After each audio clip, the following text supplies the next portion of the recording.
Blog Talk Radio.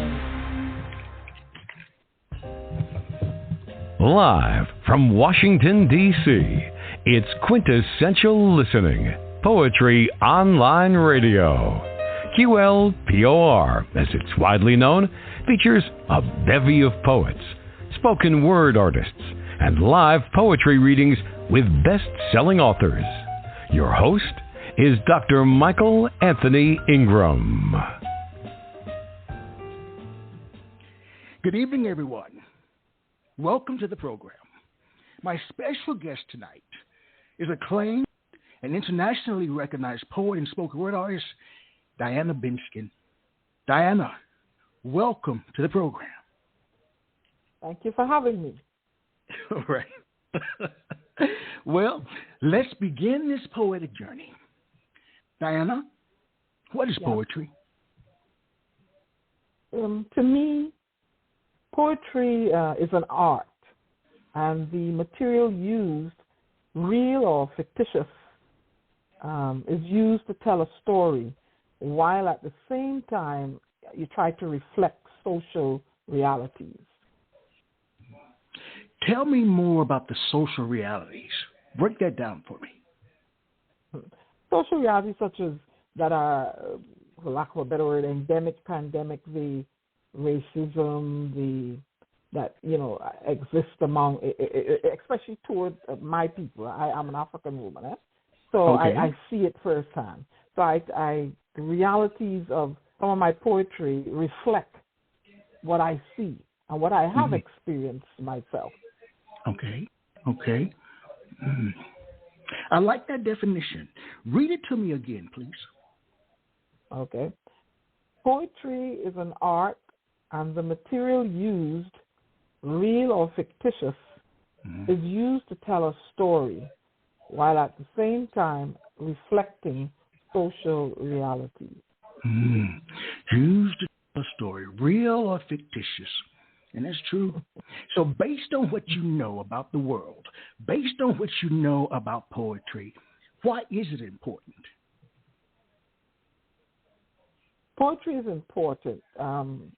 For me, as a little lass, it helped me to develop critical thinking and analytical skills to, use the similes and the metaphors and the enjambments, and if I want to go with a cifera or not. Poetry is important at two levels. It is important at the individual and societal level. In terms of the individual, it provides the poet with a medium for self-expression of their thoughts and ideas. And this places them in a kind of a unique role of a teacher and a motivator. At the societal level, the works of a poet can promote understanding and tolerance, along with the building or promotion and strengthening of brotherhood, sisterhood. What does tolerance mean to you? There's so many definitions of that word. What does it mean to you, tolerance? We need to be able to tolerate each other. You may be residing with a partner that has a bad habit, nothing detrimental, financial or health-wise, but you love the person so, you tolerate them, and you hope that they come out of their folly eventually. Yes. All right. Please share with me an early experience where you learned that poetic language has power. Okay. The poetic language is it's utilized by poets to make the poem appear richer and more interesting. Okay. Poetry was one of the required classes at school as early as elementary school. We had the Jack and Jills and the West Indian Reader, and one fellow that stands out with me is William Wordsworth. I wandered lonely as a cloud against the hills and vales, and all at once I saw a host of golden daffodils. I can't remember the whole thing now, but I come from a culture where calypso is one of the dominant forms of music, rhyming galore. songs are poetry, right? And that's what about poetry. All right. Okay. Your book, Once Upon a Pandemic, what inspired it? I've always liked to write. And I could be somewhere and somebody could say something, I see something, I got the starting line for a poem. There was nothing to do. We all were locked inside. And I fortunately got a thing from the CLI, a scholarship from CLI's Community Literature Initiative. So I was happy with that, and it gave me writing prompts and encouraged me to write. So there was nothing to do during the pandemic, so I buckled down and I said, let me finish this book. Let me, put all my thoughts down cohesively in this book. So what is the qualitative difference between what you shared prior to the pandemic and what you share now? Is there a difference? Maybe not. I don't know. Yeah, prior to the pandemic, I tapped lightly and gently around issues because I was afraid of angering anyone or making anyone feel uncomfortable. Because some of my pieces are militant in style, and I've been compared to a fellow like Amiri Baraka. All right. So I can be militant in my pieces, but I can also be soft. Well, what do you write about primarily? What are some of the themes? Well, I usually, in my work, some of the predominant themes I hope are conveyed are anti-all racism, historical and enlightenment. So anti-racism, historical, and enlightenment. Okay. Yeah. What does that mean? I know the anti-racism piece, but the historical and the enlightenment. I like that. Tell me more. Because I when I'm writing and I discuss a piece, I want to write something, I might discuss it with colleagues of mine, and a colleague of mine mentioned to me, do you know the first ship that set sail with slaves was the Jesus of Lubeck? And I was like, no, I didn't know that. So I found a way to incorporate it in my poem. All right. It's kind of a nugget I'm dropping in the poetry. Okay. So tell me about the enlightenment piece. Where does that fit? Talk about that. You talk about, there's a bleaching practice among some of our women, from different countries. I want to enlighten them. You're not supposed to be doing that. You're beautiful just the way you are. Your nappy hair, your natural hair is wonderful. So I try to enlighten folks, through your poetry. All right. Yeah. All right. Please share a poem. Okay, I will start off tonight with a soft piece. The poem was prompted when one of my professors, I would say, told me to marry the last thing I touched with my favorite movie star, my favorite actor. And I came up with the poet's crush.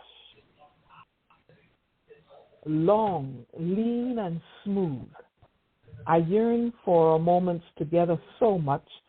Your fluids are ignited by my touch.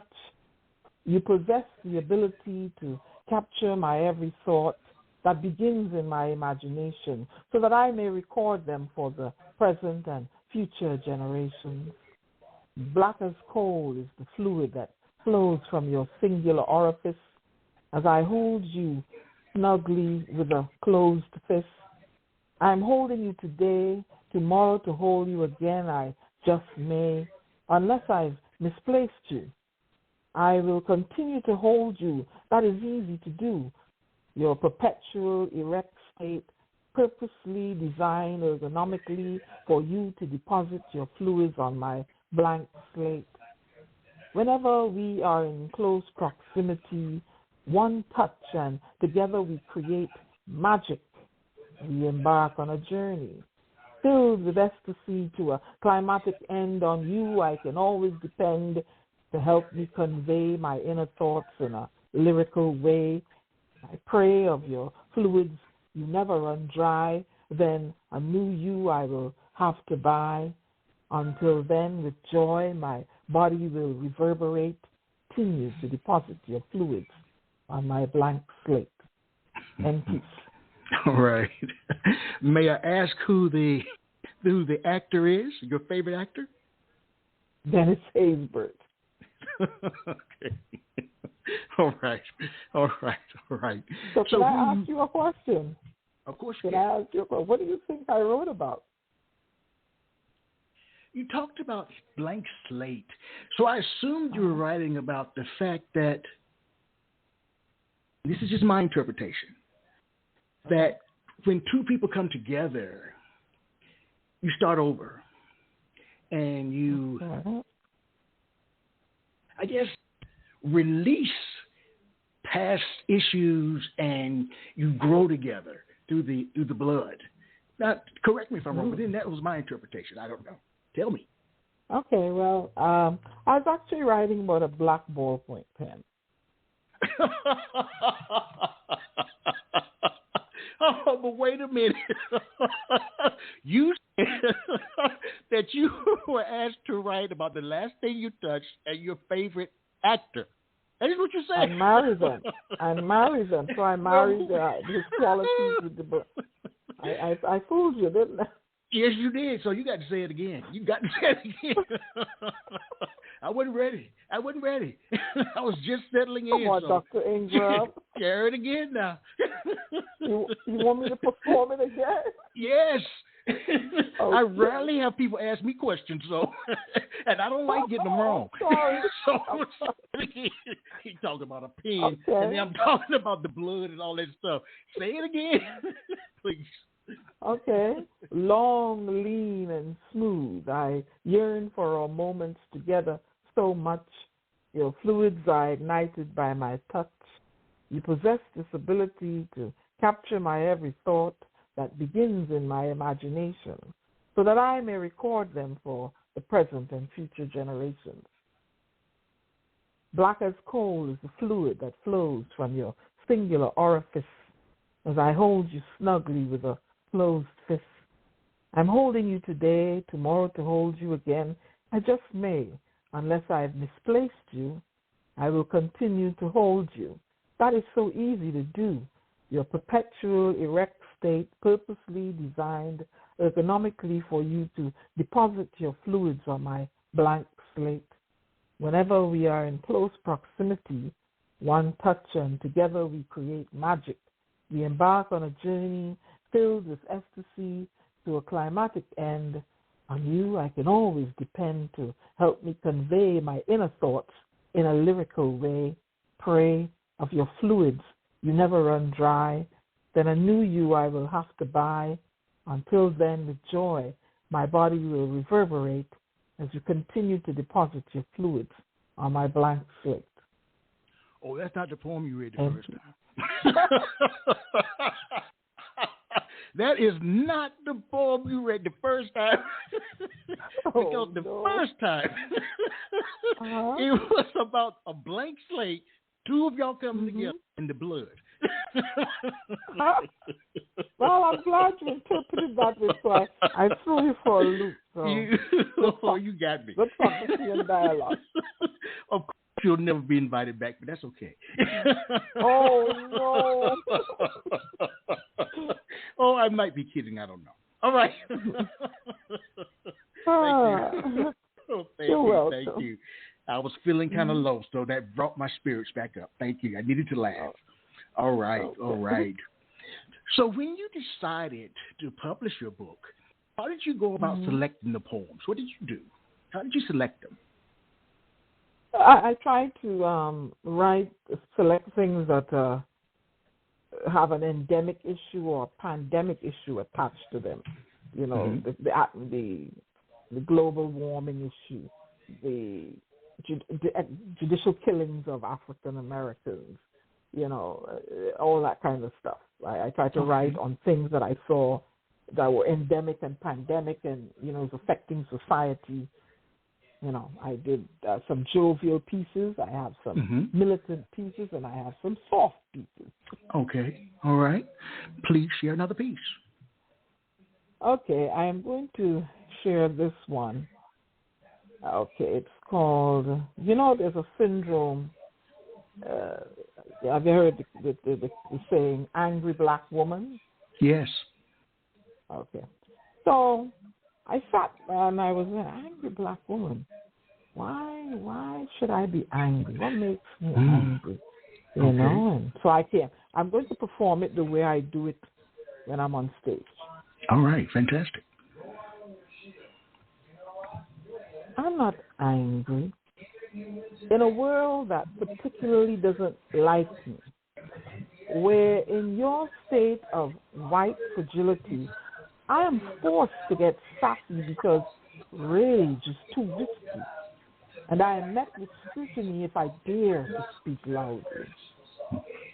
I'm not angry. That my hair defies gravity, where I've been brainwashed to look like Rapunzel because to you my kinky hair is not well. I'm not angry. That I'm more likely to die during childbirth, a statistic that cuts into my well-being and worth. I'm not angry. That you are more afraid of me and not for me. I'm not angry. At the exclusion, at the white privilege unquestioned. I'm not angry. That I'm overrepresented in your penal institutions, yet underrepresented in your Fortune 500 corporations. I ain't angry. That I live under the rule of racial and gender hierarchy, when others are praised for their passion, but I'm penalized for perceived aggression. I ain't angry, because I'm the one who's so often under threat, and a judicial bullet could be the cause of my death. I'm not angry. That I face more horrific violence and trauma, yet Snow White victims are plastered all over the media. Barely any coverage for me, missing Cinderella. I'm not angry. Don't know who to thank because I'm targeted by that unscrupulous bank. I'm not angry. My female anger is portrayed unreasonable, overbearing, and too much to handle. I'm not angry about your negative assumptions of me, the black woman, that I become hostile without provocation if I show anger, a normal human emotion. I'm not angry. You don't find it illogical that I am barred from realizing my true potential because of my black-sounding name or domicile location that results in rejection of a job application. And if I do get the employment, I am forced to make $1 from 80 cents. I'm not angry, can you tell? I am mad, you hear me? Mad as hell. Oh, that was an extremely powerful piece and extremely timely. I say that as being a black man who has been described in the past as being an angry black man. Wow. Mm-hmm. So that was one of my militant pieces. Yes. And I don't even view it as being militant. I view it as you speaking your truth. Mm-hmm. Thank you. And people need to hear your truth.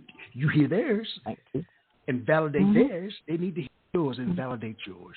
To me, that's where empathy comes in. Yeah, more understanding. And I try to put the issues in there that affect us as black women. We're more likely to die in child. I do a lot of research and reading, of credible articles and stuff before I decide to extrapolate the salient points that I want to put in my poem. So what does writing do to you, Diana, as a thinker? How does it give you time to reflect? Talk to me. Okay. I must go back to my childhood, which was a very difficult childhood. I have emerged from extremely challenging circumstances, including abuse and neglect and reject and you name it. And writing was the fantasy world. I would climb the mango tree and write what I saw.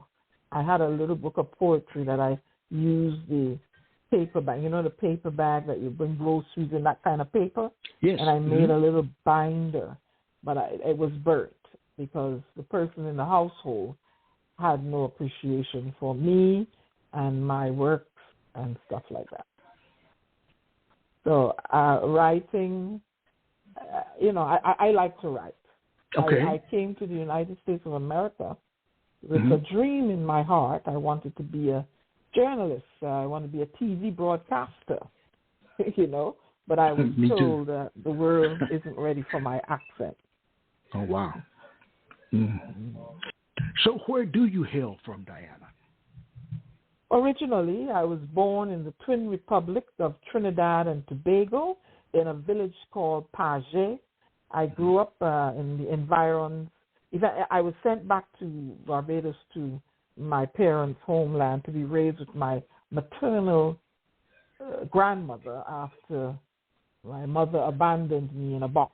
I wrote a story about my life per Adu Ad Astra, sent me back to Barbados, and I was raised there from about maybe 3 or 4 months till I was about 9 years old. Then I was jettisoned back to Trinidad and to meet the woman whom I didn't know was my mother for a very long time until I turned 14 or 15. And my life was wrought with a lot of verbal, emotional abuse from this woman. And when I met my biological father at age 19 or 20, he said, don't bother him, he ain't got nothing to give me, leave him alone. And she died now, he's alive, and he still rejects me. I did have therapy to deal with it because I realized I wasn't handling life well. Because, I tell people, if your parents reject you, that's a pill the size of a watermelon to swallow, You should feel accepted by those who created you. And I had to find ways to cope.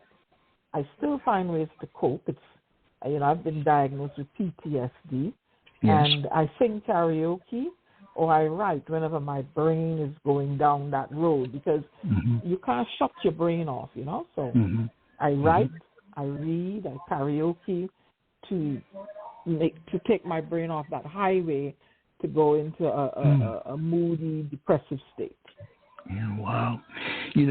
This month is National Mental Health Awareness Month.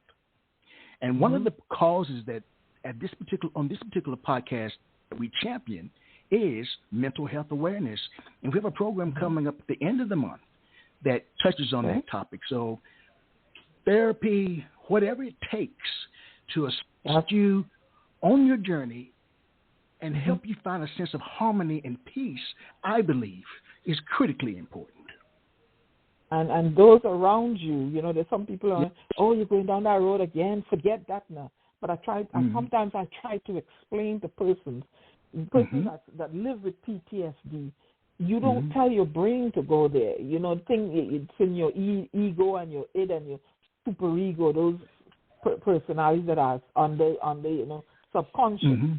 And I might have a bad dream of an episode with her, and I wake up feeling moody and irritable and have to find a way to work through the day.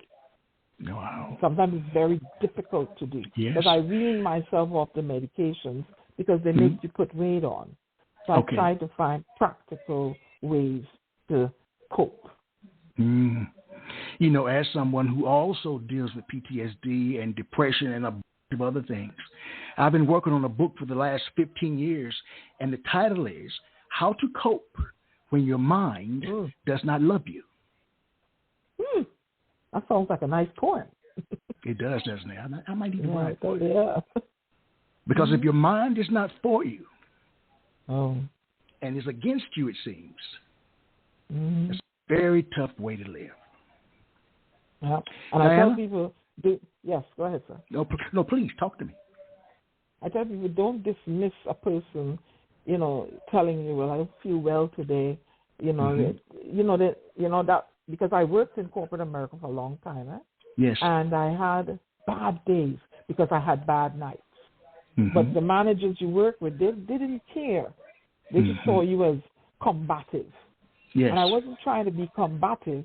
I didn't sleep all night because I was having bad dreams, and then I barely got 2 hours sleep, and I got to get up and go function for 8 hours.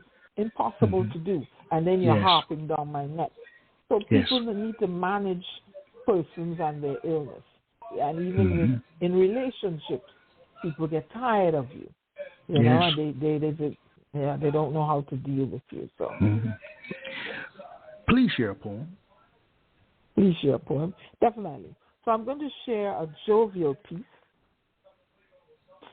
and the inspiration behind this piece was I find after the COVID, a lot of people found themselves upside down financially, and in the class I was in, my teacher said, I want you to write a poem about and personify an inanimate object. Personify an inanimate object. So I made money my boyfriend. There we go. I'll do it in my colloquial West Indian style also. Where are you, money? Oh, God, I miss you so much, honey. I don't know what I did, but the last time I saw you was before COVID. It's been so long, money, my honey. Tell me, what did I do wrong? This guy named Bill keeps showing up at my door. I think he and the mailman, Will, they're two are friends. They come to my house every day at 4 days, but Will, he leaves. Money, honey, I'm begging you, please. Bill say he's going to take all my possessions. And he got an annoying female friend named Collection. She ain't have no kind of discretion. Money, honey, please come back. Don't let that happen. What do you think the nosy neighbors would say? Now you done up and gone your separate way. I can't get my hair or my nails done. Money, honey, that ain't no fun. Bill, he got more of his friends coming, and they ain't joking. I'm sitting here in the dark all alone. They're about to turn off my phone. The landlord making noise for the rent. And my so-called friend, Miss Piggy, she bank ain't have not 1 red cent. Money, please come back. I promise I won't do you wrong. Honey, I ain't had a 3-piece meal in so long. If you come back to me, I promise you, baby, I'll treat you more frugally. I won't disregard the warnings of your cousin's credit and card. I promise for the rest of my life, I will never put you under the bottom of a dice. Nah, don't listen to that no-good friend of mine, Weed. The burn in hell is what he need. He always high. You know that ain't no lie. And that deceitful liar named Liquor, when I'm feeling blue because I miss you, she always knocking on my door with a glass in her hand. Here, have some more. Money, honey, listen to me. That baby cousin, Lotto, with his false promises of a sure win, believe you me, I finally learned gambling is a sin. Money, honey, my sugar dumpling, can't we stop all this fussing and fighting and talk about reuniting? I'm listening, my head hurting, there you go making all them demands on me, a poor broken woman. Money, my honey, without you I'm lost. Can't buy the things I need the most. Money, honey, please come back home. I feel helpless and so alone. Don't force me to start a relationship with your family, your rich Uncle Henry. You know, the one that is called Loan. I will see you shortly, yeah? You know where it is, leave the spare key. In peace. Oh. Growing up in Trinidad and Tobago, how did that experience shape your writing as an adult?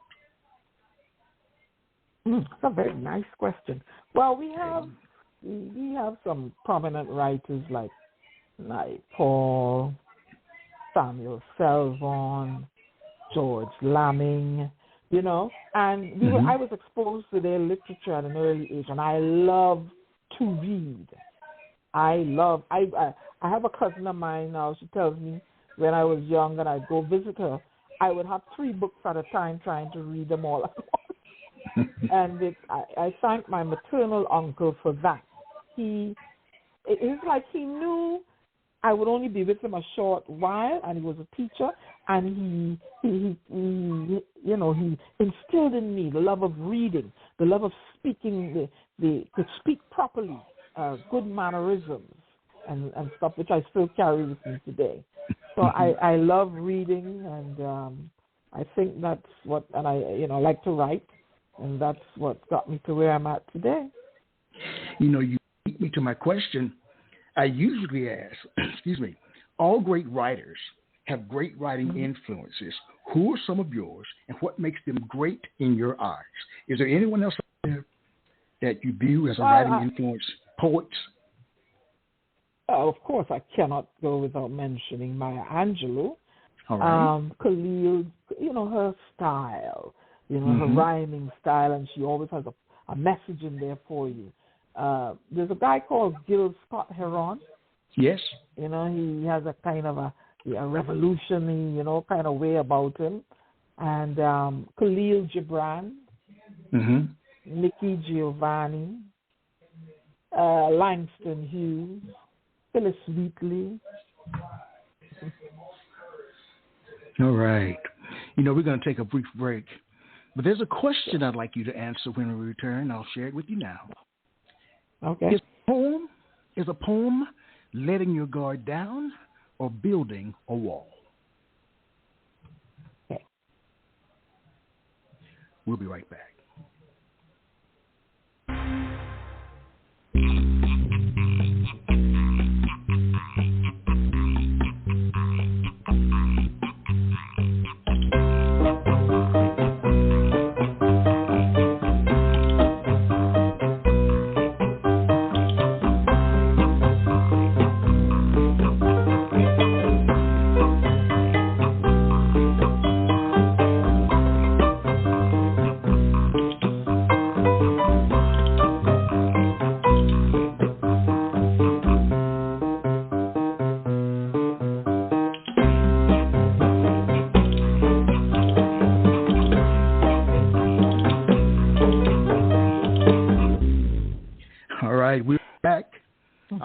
Anthony Ingram. I'm here with Diana Benskin. Diana asked you a question before the brief break. Is a poem letting your guard down or building a wall? Tell me. Well, that might be so for one of those two for some people.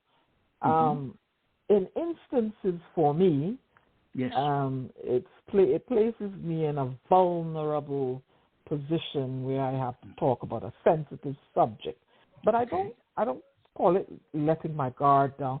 I stare at the issues right in the eye and the face, and I face it head on. This allows me to create the provocative pieces that I do. Because if you feel inhibited, if you're going to let your guard down, or if you feel that you're going to be inhibited and build a wall, then why are you writing it in the first place? So let me ask this: based on what you know about the world, does it hurt you to write poetry? If not, why not?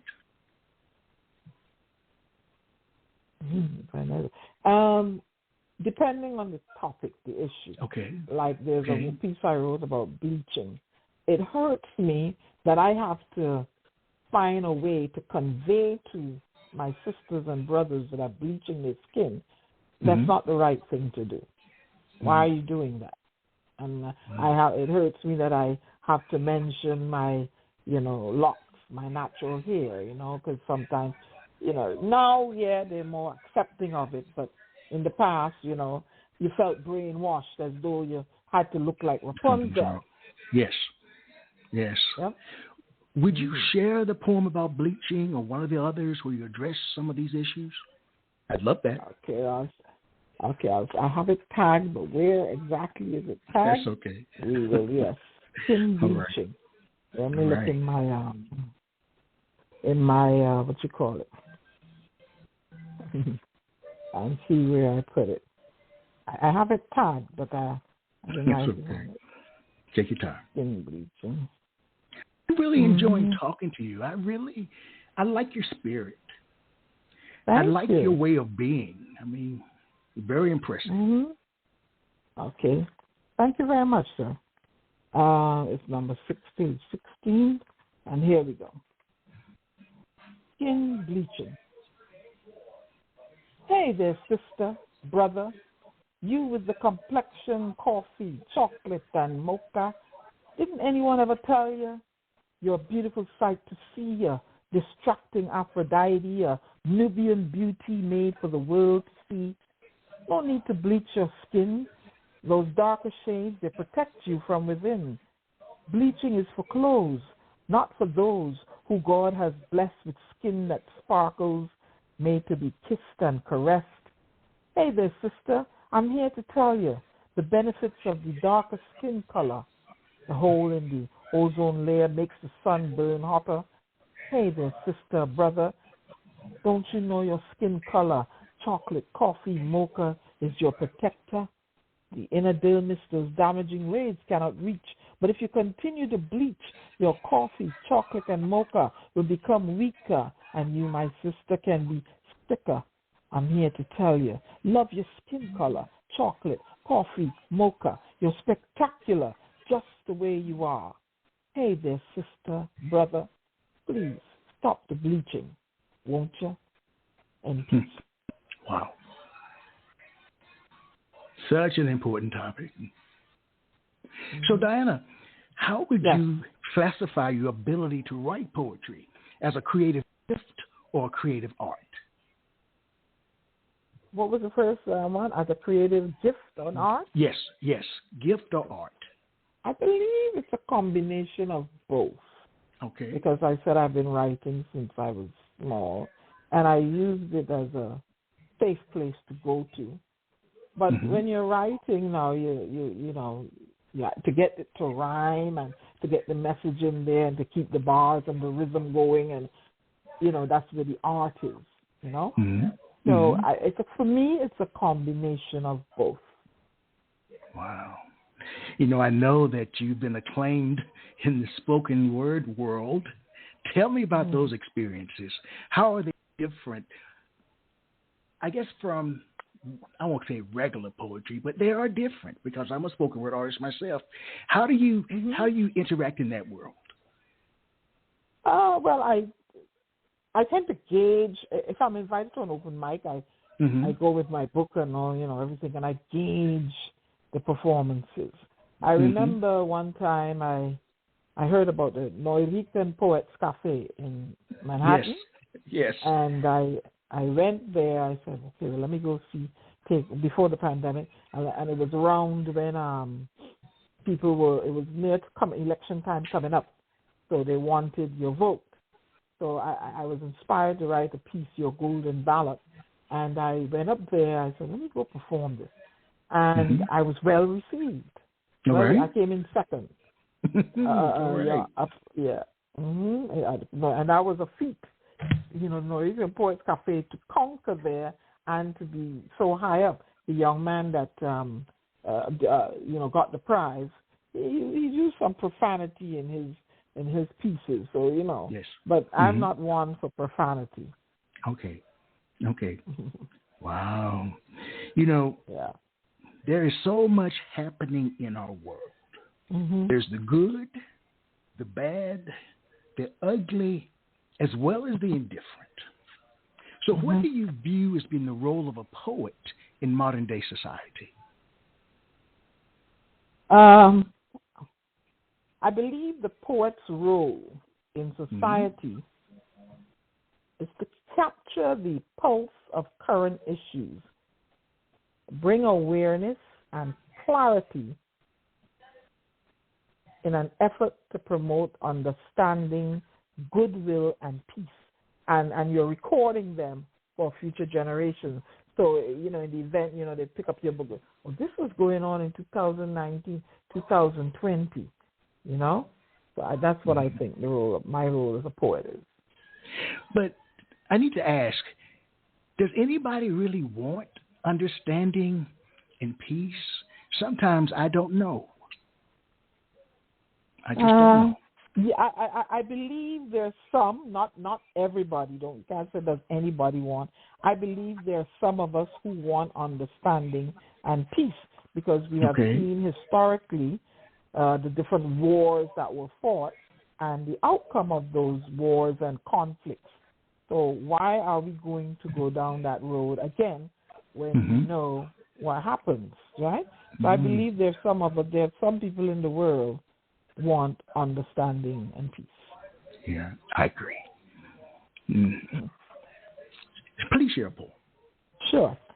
I'm going to share a piece I wrote it because I was very annoyed at the way they treated Justice Ketanji Brown. Okay. And I was clearing out my backdrop. I do a virtual show. So I went in a box that I had stuff. I was trying to decorate this backdrop, and I was moving old stuff around, put up.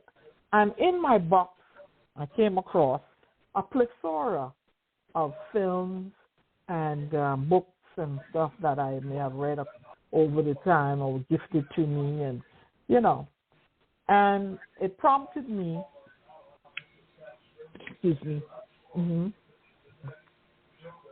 to write a piece, and I call it A Supreme Novel Journey. Before we were yours, we were kings and queens. Everything about us was supreme, living in unity free in our beloved country, till the catcher in the rye forced us to say goodbye to the motherland. With iron yokes on our necks and hands, we were gone with the wind. Stuck in the belly of the whale, the Jesus of Lubeck set sail. As we lay dying, the Lord of Flies watched some of us die. For the survivors, no great expectation. As the Moby Dick beached on Treasure Island, no longer an African, now a mere commodity on display. The catcher, he gets his pay. We're sold on a Monday. Cinderella, queen from Africa, with a symbol is branded forever and trafficked. For this offense, there was no crime and punishment. Many children were born in the Tropic of Cancer. We're all the same in the dark. For centuries, we were forced to eat the grapes of wrath. So things fall apart. There would be war and peace, prolonged pride and prejudice. But the roots of my bondage would finally cease to exist, and I could live freely in the castle of my skin. Wow. Do you think that poets should be required to write about current events, or can they just write about rocks or you should be able to write on all two, wrongs and talk to me. Current events and wrongs. Okay. Because you say both are important. Yeah. So when you write a poem, who leads, you or the poem? Who takes? When I write a poem, who leads? L-E-A-D-S? Yes. Yeah. Who leads the poem? You or the poem? Who takes the impetus and say, "Hey, we need to do this"? I let my Jehovah lead me, because I believe I'm in a ministry, and my ministry is to enlighten, motivate, stir those from their complacency, and hey, this is what's going on. You look at what you're doing. You can't go on this way. So because I get inspiration like 3-4 o'clock in the morning. I seek with a pen and a blank and a book next to me. So as I open my eye, any inspiration, I put down the first line, and then I continue, later on, and in the day or the week. Sometimes it takes me a while to finish a piece that I want because I'm not satisfied with it. I read it over. I listen. I stay still and listen for a cue as to the direction to take the poem. Has a poem you've written ever humbled or frightened you? Humbled or frightened? Frightened? I don't think my work frightens individuals. No, I mean frightens you, not someone else. Me? You, yes. Has it frightened or humbled you in any way? A poem that you've written, yes.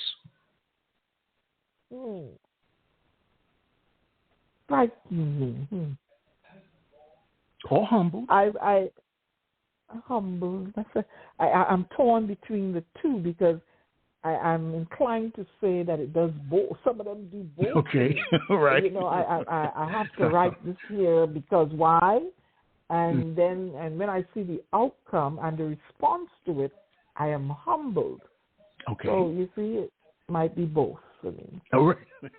Do you have a poem like that you can share with us? Humbled and frightened. Oh boy. Mm-hmm. Hey, that's why they pay me the big bucks, Diana, to ask these kinds of questions. So I'm going to read one. Mm-hmm. It humbled me and it frightened me because people will not believe that I was speaking about my paternal father, my biological father. And I humbled myself because, you know, I was able to, not hold him dear in my heart. So I was frightened by that too, you know, but this is what I came up with. It's called The Living Ghost. I was asked to point out my father at a funeral for his mother. With a genuine face, I pointed to an empty space. Confused, the onlooker said, "There's no one there." I said, "Yeah, that's what he's good at, to disappear. When I needed him the most, alive, yet he's a ghost." This invisible marathon runner who did not remain to help me plan my future. I've never seen him when I was sick at my bedside, nor was he there when I became a bride. This ghost, the result of a psychic death, whose name reluctantly crosses my breath, the ghost whose DNA I share, never in my vision did he appear. The empty space the ghost voluntarily chose to vacate, I use it now, my poetry, to create. My words are seen and spoken, not like the ghost and spirit of a dead person. I chose from the ghost to untether, not worthy of the title father, or to remain psychologically entombed to a dead figure will render me a refugee of love forever. And peace. Wow. Diana, what do you think your work conveys about being human? Say that again, we broke up. Yes. What do you think your work conveys about being human? My work, I try to capture, human behavior. Okay. Me being a human or the message in the poem. Mm-hmm. You know, okay. I try to look at situations where habits, things that people do. So right away, it's humans I'm talking about. So a human behavior. I hope I answered the question. Let me think. I think there's an answer in there somewhere. So when you write poetry, it sounds like you want people to understand your experience and also their own experiences in a sense. And enlighten them, yeah. And enlighten drop little nuggets. Yes. Nuggets of truth. Mm-hmm. Maybe your work conveys that we all go through things. Yes. Some we share, some we don't. But there are times when the things that we go through need to be addressed. Mm-hmm. What do you think? Talk to me. How does that sound? But you have to address things. I wrote a piece on domestic violence, and I actually when I was growing up in the house, I saw it firsthand. To the woman who birthed me. I was never violated by anyone, but domestically, So I tried to make it as real as possible. What happens, and let them know in the domestic violence piece, this is what can happen. And if you see it happening, you need to leave. It's not going to get better, So I try to make it not use too many big, highfalutin words where people won't understand. And I use my own life experiences to write off of, because I wrote a piece that's called "I'm Not the Applicant You Expected." So you can go to an interview, you can go into a bank to conduct business, and then they see your name. Until they see you, you can see them looking kind of uneasy, So I try to use true life experiences and put it in my poetry so people can relate to it. That really is all about accessibility, because people ask the question, how hard did they work in terms of mental energy to solve a poem? Would you be willing to share? Okay, go ahead. What? No, you go ahead. I wanted to know, would you be willing to share either the poem about domestic violence or the one about the application? Okay. I'm not the applicant you expected. Yes. Okay. All right. So this was inspired. I went into a bank to I was purchasing a piece of real estate to put my portfolio in order. And, my first legal name is Wavyne, but people tend to chop it up and call it Wayne. So when I got to the bank, they came out and they announced Mr. Wayne, my son. I was like, so I walked to him. I know it's me they're looking for. And he looked at me. He said, "Can I help you?" I said, "Yeah, you're looking for me." He said, "No." So, and I started writing the piece in the bank there, and I came home, I finished it. So this is a piece called "I Am Not the Applicant You Expected." All right. And I tailor it to suit other situations, job application, job interview, you go in front of partners, etc. I'm not the applicant you expected. You look surprised. What is it, my brown eyes? Perhaps my resume is too credible, so it must be stacked with lies. Now, you're looking kind of bedraggled as you cleverly craft an exit strategy from this debacle. Oh, I'm not the applicant you expected, but the laws the Equal Opportunity Employment Commission enacted compels that the interview process be completed. Temperature of chicanery begins to rise. By my Caribbean dialect, you're slowly anesthetized. I'm aware I'm not the applicant you expected. Unable to ensconce your hauteur, it is everywhere. It percolates like the black coffee in your white mug you love so much and remains pervasive. Confidently suited in your white privilege, wearing stellar credit as my badge, I came to get my 40 acres and a mortgage. Reduced to a beggar for that poetic quarter, your actions confirm that I am not the applicant you expected. You convey it very well, your state of nettle, that here is not a place I want to settle. My thick lips and wide hips, this skin rich in melanin, I might just not fit in. I'm not the applicant you expected for this customer service position. For me to be hired means reparation, restitution, and a bonus, reckoning for the Black Holocaust, just to satisfy that federally mandated quota when they ask why you dare come here. Pinky hair, given name, thick lips, wide hips, melanin skin, highly qualified. Application denied. Why? Because you're not the applicant we expected. in peace. Wow. Been there, done that one. Got the T-shirt. Yep. Wow. So you do write about real life experiences. Yeah. Oh, you do.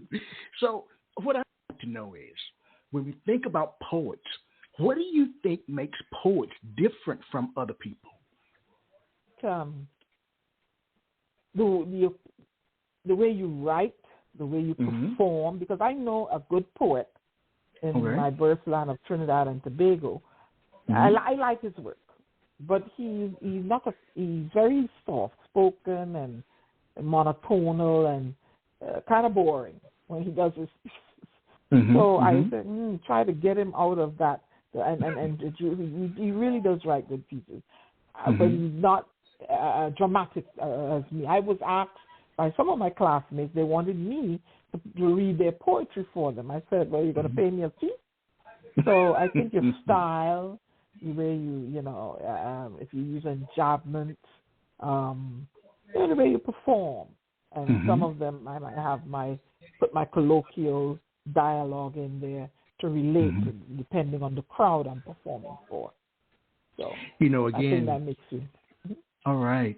Again, you beat me to my question because, again, as I've listened to you, your voice is very distinct. You speak with conviction, and there's a resonance to your voice that is very strong. So what I wanted to ask, and I will ask, what is the relationship between your speaking voice and your written voice? One talks to the other. Okay. Because when I like sit it. down Tell me more. Write, when I sit down to write, Yes. I want to emphasize this word here to myself, right? So I guide my pen to, you have to, and then you have to count the stanzas and the bars and I said, this is the way I want to do it. So in my mind, I'm talking to myself, and myself is talking to my pen, guiding my pen or pencil.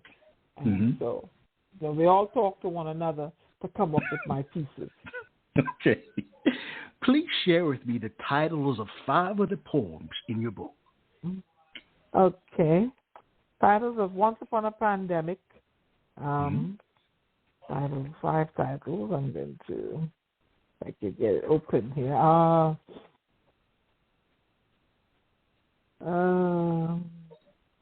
White Privilege. I met George Floyd. Okay.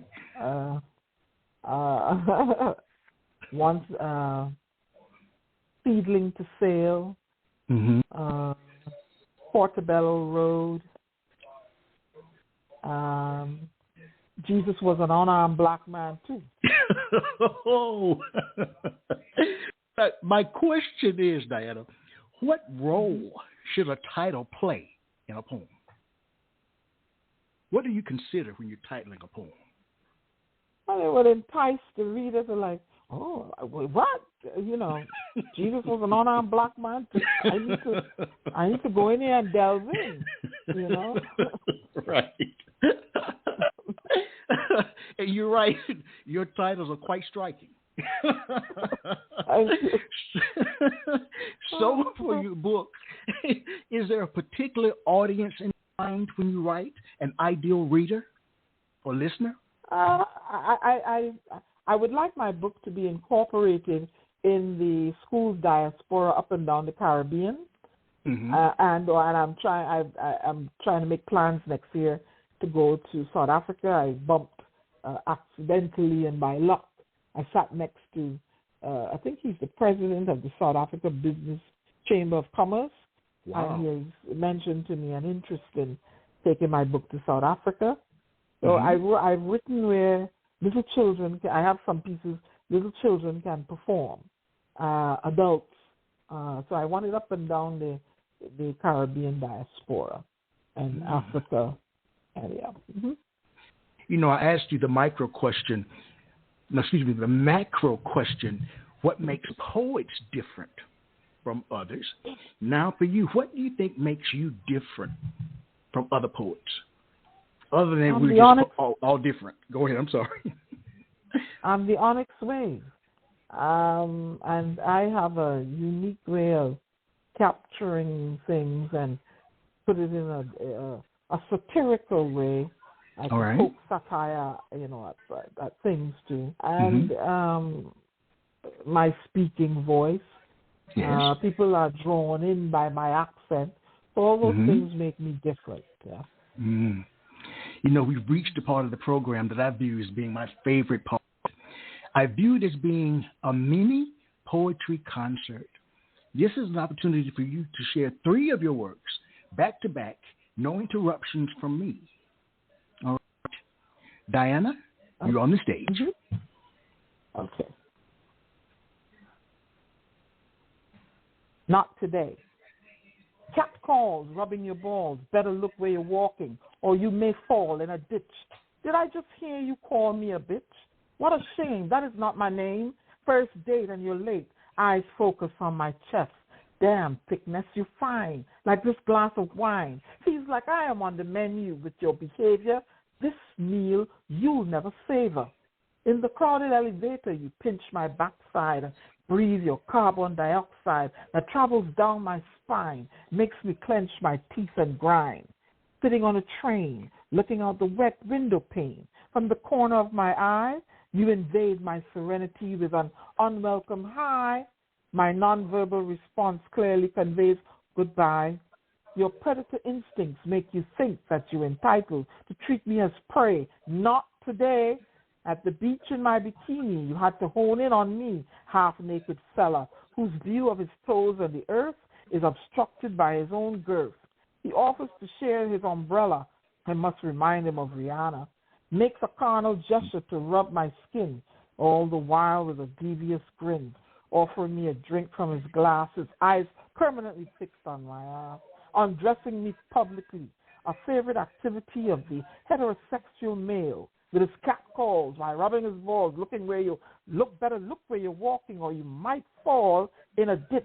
And my name ain't bitch. Empty.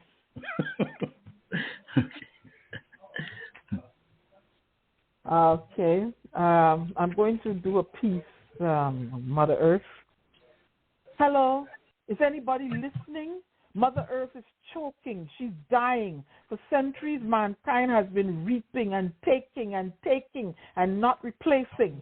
The ice caps in the Arctic are melting. Lands below sea level are sinking. That dust from the Sahara in the tropics keeps you cleaning forever. The Amazon is burning and is slowly depleting. Mother Earth can't breathe because we've cut down too many trees. With debris, the seas are now brimming because of mankind's habit of polluting. The fish, they too are sick from a belly full of plastic. These disposable masks do not all end up in the trash. They become a meal for the salmon and the seal. And if you dare to speculate, that salmon might end up on your dinner plate. With the amount of carbon dioxide emission, millions of species are threatened with extinction. The oceans are getting hotter, the hurricanes more frequent and stronger. Climate change affects us all, no regard for the nation big or small. Enact and enforce treaties to save future generations' lives. When Greta speaks, listen to her, she's wise. Mother Earth, she cries and cries when mankind continues with its careless behavior, tossing its garbage here, there, wherever. Manufacturers, can you hear? Does anybody care? Hello, is anybody listening? Mother Earth is speaking. She's choking. She's dying. Please stop what you're doing. And I'll leave you with a jovial piece. I call it What If. So I sat down and I was, playing around with what if this were this, and what if that were that? And I came up with this. What if Donna did not like the summer, and Stevie, he didn't wonder? What if Anita was a baker? What if he were a real king and not just Martin Luther? What if we did not get hooked on the doctor's songs, and Louis' arm was not strong? What if Sam was a cook, and Benton was a puddle instead of a brook. Can you imagine if Rolls Royce was a Camry and Tupac was 3? What if Barry was white and Al turned green and James was brown? Felt so bad, so he sung what he really means. What if Usain lost a boat and Brittany, she threw a spear? What if Donald could play the trumpet loud and clear? Suppose Billy had taken a holiday and Alicia, her keys were hidden away. If Morgan was not a Freeman and Michael was Jack's son, he would be climbing a beanstalk, not mesmerizing us with his moonwalk. God forbid if earth, wind, and fire were dirt, breeze, and smoke, and the Commodores were the Comma windows. If Whitney was Brooklyn, would she still be living? What if the Carpenters were plumbers and Teddy was Penderbush? Would there still be a kind of hush? What if the Beatles were the ants? Would their melodies still make you want to dance? What if Holly was a berry? Would she have to be darker to be juicy?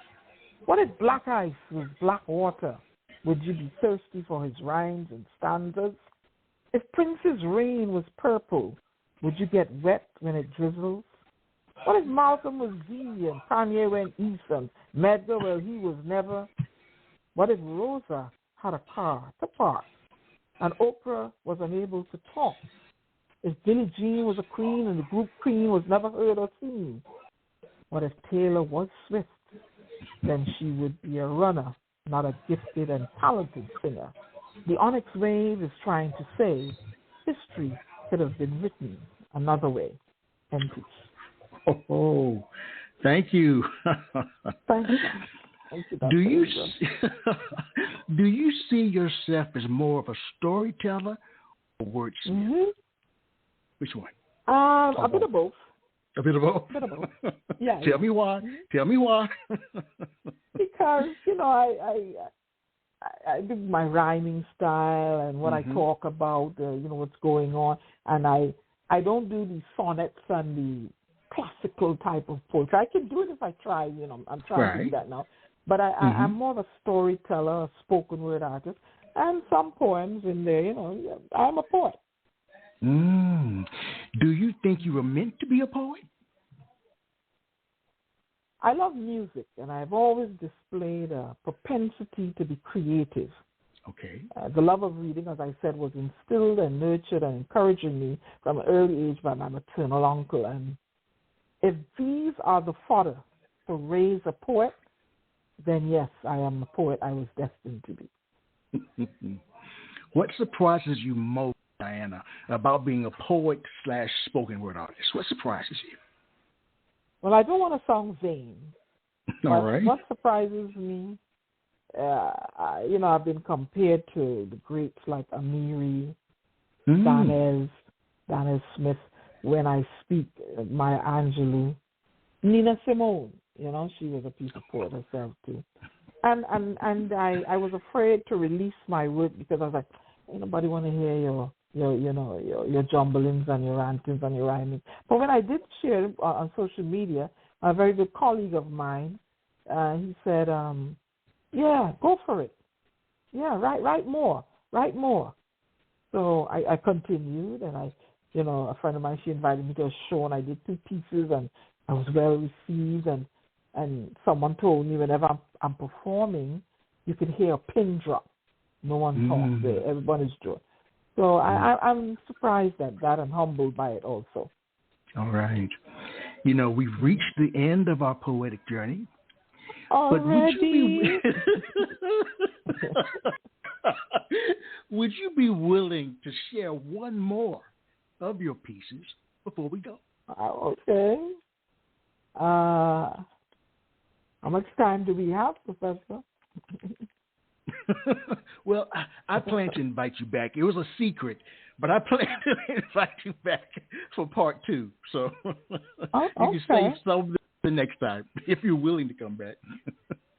All right. So this piece was written. You had to write something about love. Okay. So I said, where's Cupid? I'm trying to know where love is.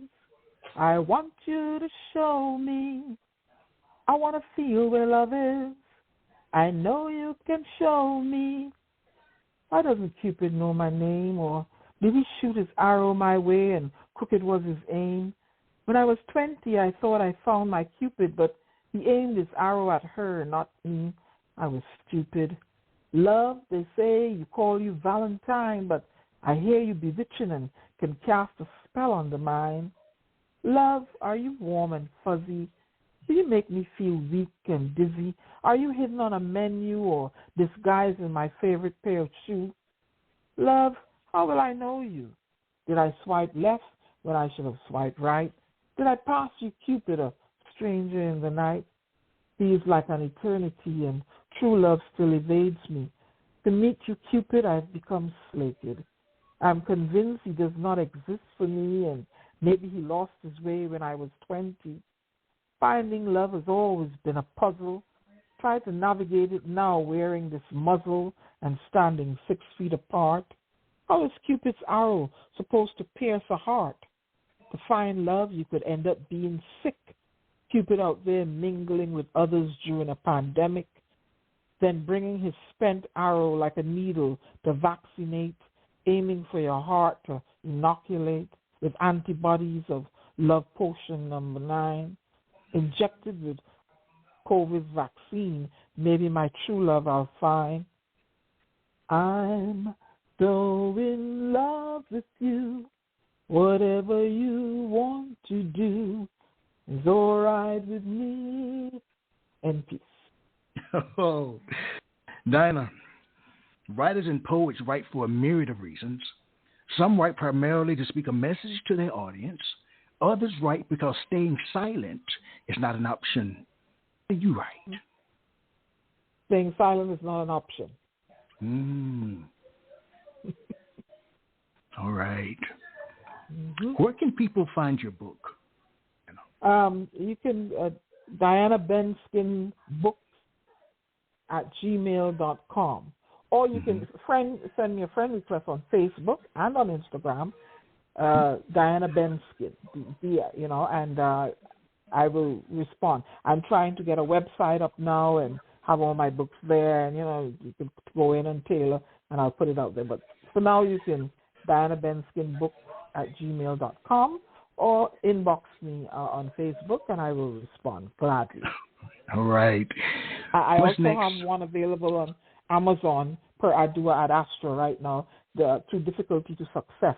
The life story of one West Indian girl, Per Ardua ad Astra, and Spoken Words from the Mouth of this Babe, both on Amazon. Very nice. Where do you go from here? What's next creatively? I'm trying to learn to play the piano, and I want to write a play. I want to turn my novel into a musical play. It's set in the backdrop of the 70s. That was a nice era. So, and I want it produced with the West Indian flavor, because I don't see the Caribbean represented in Broadway or Hollywood.